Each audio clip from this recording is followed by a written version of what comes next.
Bismillahirrahmanirrahim. Assalamualaikum warahmatullahi wabarakatuh. Perkenalkan, nama saya Delia Cantika, NIM saya 4022022094. Saya dari Prodi Ekonomi Syariah semester 4. Ingin menyelesaikan tugas saya di MK Aspek Hukum dalam Ekonomi Islam, yaitu tugas UAS video individu dengan materi tentang hukum dagang. Baik, langsung saja kita masuk ke latar belakang apa sih hukum dagang itu. Jadi, pada saat itu Netherlands menginginkan adanya hukum dagang tersendiri, yaitu KUHD Belanda, dan pada tahun 1819 direncanakan dalam KUHD ini ada 3 kitab dan tidak mengenal peradilan khusus.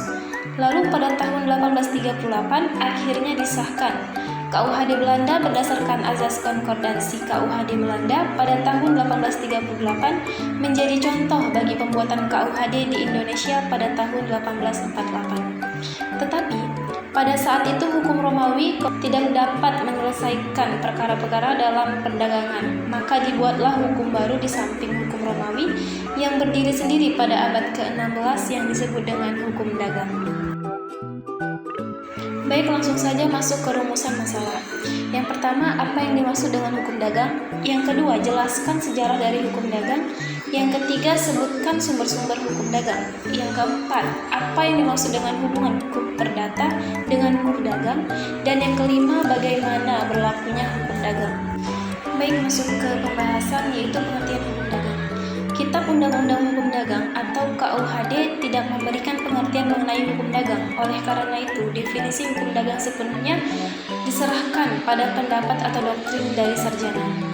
Dengan kata lain, hukum dagang adalah himpunan peraturan yang mengatur seseorang dengan orang lain dalam kegiatan perusahaan yang terutama terdapat dalam kodifikasi Kitab Undang-Undang Hukum Dagang dan Kitab Undang-Undang Hukum Perdata.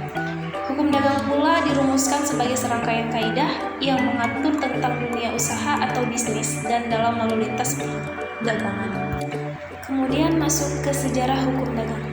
Sejak abad pertengahan Eropa pada tahun 1000 sampai dengan 1500 yang terjadi di negara dan di kota-kota di Eropa, dan pada zaman itu di Italia dan Prancis Selatan telah lahir kota-kota sebagai pusat perdagangan, yaitu salah satunya ada Genoa, Florence, Venetia, Marseille, Barcelona, dan negara-negara lainnya. Tetapi pada saat itu hukum Romawi tidak dapat menyelesaikan perkara-perkara dalam perdagangan, maka dibuatlah hukum baru di samping hukum Romawi yang berdiri sendiri pada abad ke-16 yang disebut dengan hukum dagang. Kemudian dari mana sih sumber-sumber hukum dagang itu?